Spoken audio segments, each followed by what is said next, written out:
José María, buenas noches. Hombre, buenas noches aquí y abrazos virtuales, Antonio, que hoy te los puedo dar, que el otro día no te los podía dar por problemas técnicos. Es verdad. Por tanto, aquí, bravo ahí. Yo creo que es muy importante el papel de Nadia Calviño en este sentido, y si ella es la presidenta del Eurogrupo va a ayudar muchísimo, sobre todo, como muy bien decías, para el tema, digamos, del dinerito que llegue de Bruselas, pero fundamentalmente también, lo digo, para tener, digamos, como, una mujer de gris, vamos a decirlo de esta manera, no una mujer de negro, dentro del propio gobierno, e incluso para compensar los equilibrios adecuados. Yo creo que francamente nos iría muy bien. Lo que ocurre es que va a ser difícil porque los competidores son Luxemburgo, que es un país que tiene unas cuentas públicas, diría que prácticamente impecables, e Irlanda, que ha hecho los deberes de una manera brillante. Y luego tenemos también lo que es el historial de Mario Centeno, que Portugal ha rebajado la deuda ostensiblemente, ahora es el 117% sobre el PIB, y luego también de tener déficit ha pasado ya finalmente a superávit, ¿no? Por tanto, ahí también nos puede ir bien el que Nadia Calviño esté para poner orden a nuestras cuentas públicas, que son un poco, digamos, la mácula que tenemos. Para poner orden a las cuentas públicas y también, de alguna forma, frenar aquellas ideas o medidas que quiera imponer la parte del gobierno que representa Podemos, ¿verdad? Y que estaría fuera de la ortodoxia que quiere Bruselas. Yo creo que eso es fundamental, Antonio, porque precisamente, digamos que Podemos quiere de alguna manera, poner y llevar a cabo una serie de medidas, en este caso que serían políticas fiscales muy expansivas, pero también con un coste tributario realmente muy fuerte, cuando hoy estamos viendo cómo prácticamente la Unión Europea y los países, digamos, las grandes potencias, están inclinándose hacia lo que sería una bajada de impuestos, en este caso una flexibilidad, y por lo tanto yo creo que nos iría muy bien porque sería el contrapeso adecuado para lo que podrían ser estas ansias, digamos, un poco de demasiado populistas, ¿no? En este sentido, por lo tanto, a Europa le interesa que Nadia Calviño sea presidente del Eurogrupo, porque no es que sea, digamos, un cargo importantísimo como presidente de la Unión Europea, pero en cualquier caso tiene un peso específico, sobre todo dentro de las finanzas de lo que sería la zona euro, ¿no? Por tanto, yo creo que es un papel crucial y hemos de apoyar a Nadia Calviño para que sea ella nuestra mujer en Europa. Muy bien. José María, no te retires, aparte que no te pierdes nada porque tu Español está empatando, me dicen, contra el Betis y es tiempo de descanso. Estoy pendiente de ello, eso. Pero un punto es un punto de momento, ¿eh? Exacto, y están descansando. ¿Qué os parece lo de Nadia Calviño? Ha sido apoyada, por cierto, por el Partido Popular, ¿eh? Sí. Frente a aquella historia que se había dicho de que el Partido Popular podía poner alguna traba, alguna reticencia. Todo frente a lo que hizo el PSOE con Guindos. Apoya efectivamente. A ver, yo creo que aparte de tener una excelente experiencia al frente de instituciones europeas, primero al frente de la Oficina de Presupuestos, después al frente de la Oficina de Competencia, y luego mucho tiempo en el cargo del Ministerio de Economía, ¿no? Con diferentes ministros además. Aparte de eso, tiene en su balanza, al lado de su balanza, el hecho de que pertenece al grupo de países del sur, que eso también viene bien, y el hecho de que, al ser socialdemócrata se quedaría la presidencia en la misma familia, que eso también se tiene muy en cuenta. De todas maneras, yo recuerdo, ahora que lo dices tú, la época en la que Luis de Guindos quiso presentarse también a este mismo cargo.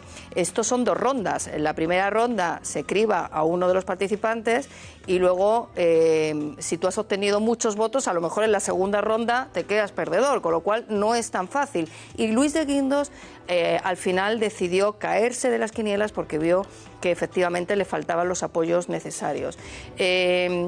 A priori, Nadia Calviño además puede convertirse en la primera mujer que preside esta institución, lo cual tampoco es baladí. Y yo deseo firmemente que además se convierta en ello porque nos será de una gran ayuda y, como dice el profesor, por supuesto ayudará también a equilibrar la política económica del gobierno, donde Nadia Calviño, por cierto, ha equilibrado muchas cosas, porque ha ocupado siempre el lado más ortodoxo de la política económica y porque le ha parado los pies a muchas políticas económicas que querían o que venían de Podemos. La última, sin ir más lejos, la reforma del mercado laboral que pactó con Bildu y que Nadia Calviño se apresuró a decir que aquello no estaba ni se le esperaba. Tú fíjate, hablabas, Antonio, antes de que ha sido propuesta con el apoyo del Partido Popular en Europa, ¿no? Bueno, es verdad que no todos los cargos europeos que ha tenido algún dirigente del Partido Popular fueron apoyados por el Partido Socialista, con lo cual algo en ese sentido cambia y algo en ese sentido expresa y demuestra el PP de responsabilidad, porque lo que es la cuestión de fondo es que interesa a España, le interesa a España que esto sea así. Es verdad que es muy difícil, es verdad que es difícil, es verdad que aquí se ha creado una especie de expectativa muy eufórica sobre este asunto y que al gobierno de Pedro Sánchez le conviene poner de manifiesto que hay 2 o 3 ministros en puestos de salida para relevantes cargos europeos. Aquí hay 2 aspectos con lo de Nadia Calviño. Uno económico, lo ha contado el profesor Gay de Líbana, y estoy totalmente de acuerdo, no voy a incidir en el ámbito económico, en la influencia económica que pueda representar Nadia Calviño y en lo conocida que es en Europa, pero a mí me interesa mucho centrarme en el aspecto político, porque esto puede significar mucho y alterar mucho los equilibrios internos que hay en el gobierno. La equiparación de poder que pueda haber entre la parte socialista, Pedro Sánchez, y el poder que pueda llegar a tener Pablo Iglesias. ¿Por qué? Pues por una cuestión muy elemental y que nadie debe llevarse engaño.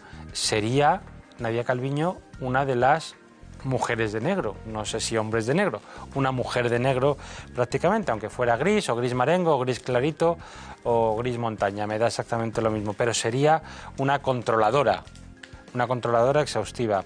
Sería lo que en su momento la izquierda criminalizó como la troika, ¿no? Parte de la troika. Bueno, pues ella sería parte, digamos, de esa troika, con una obligación, velar por el rigor presupuestario en un momento en el que España tiene enormes dificultades para aprobar unos presupuestos generales del Estado, porque a día de hoy estamos en el verano de 2020, seguimos con los presupuestos de Montoro,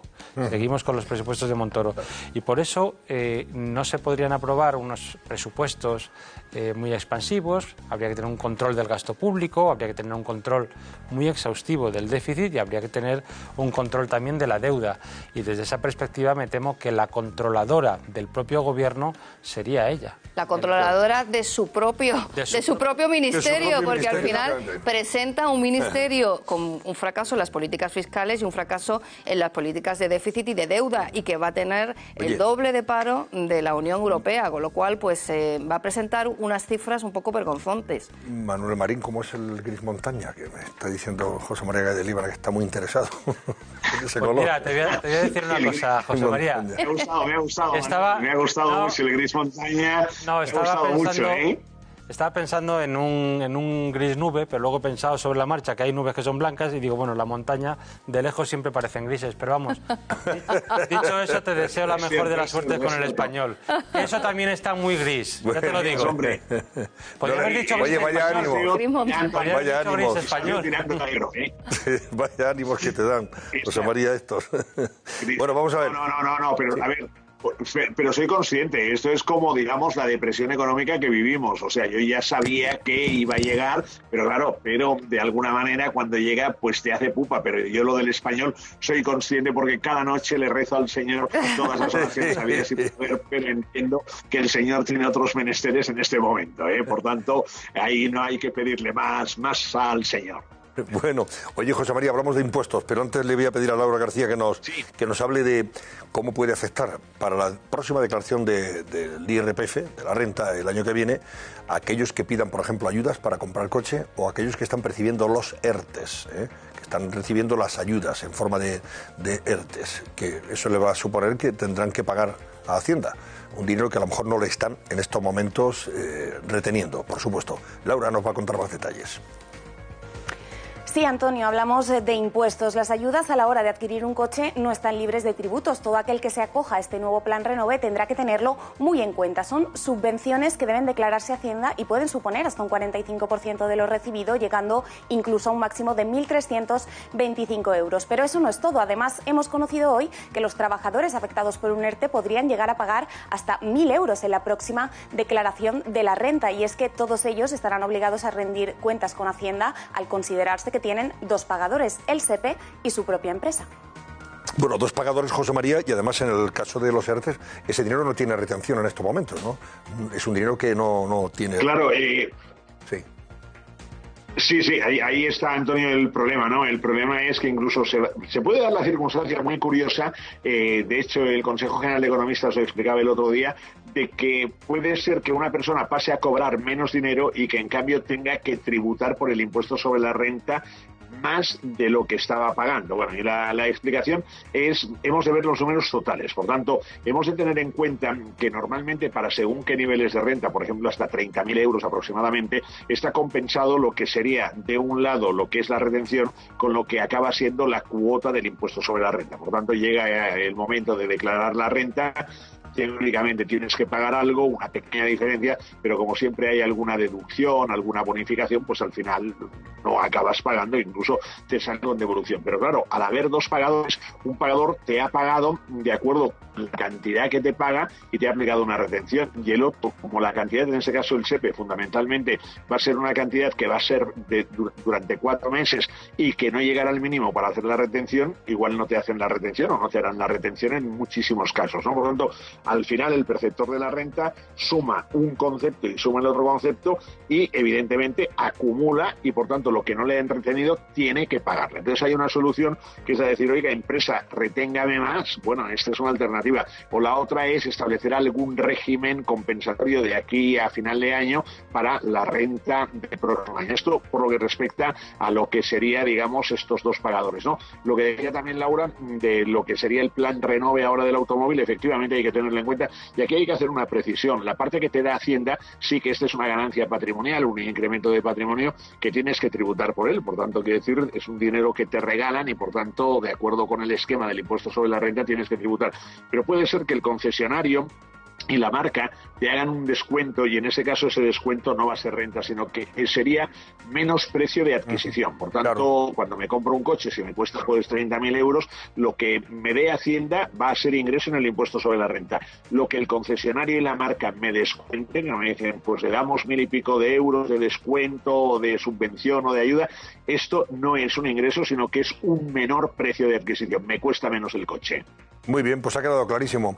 José María, ¿te ha parecido bien, me imagino, el acuerdo al que han llegado hoy, ¿no? Sindicatos, patronal y gobierno, para ampliar los ERTES hasta septiembre, por lo menos, hasta el final de septiembre. Sí, sí. Me ha parecido muy bien. Yo precisamente estaba reunido por Zoom con empresarios y estábamos hablando, y ha sido la gran noticia de la mañana, ¿no? Yo creo que ha sido muy positiva.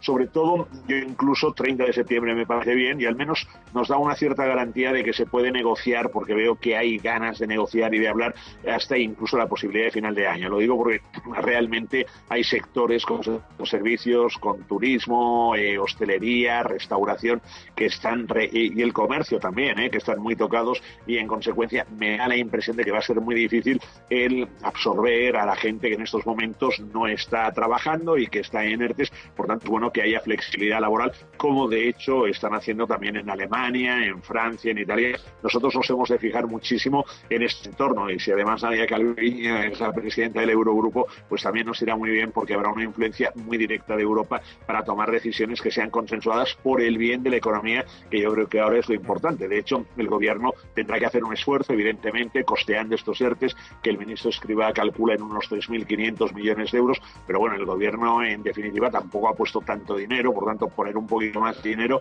ahora yo creo que ya no viene de tener un poco más de déficit, de acuerdo con las cifras que se han publicado. Por tanto, Antonio, hay que hacer el esfuerzo por el bien de la economía española.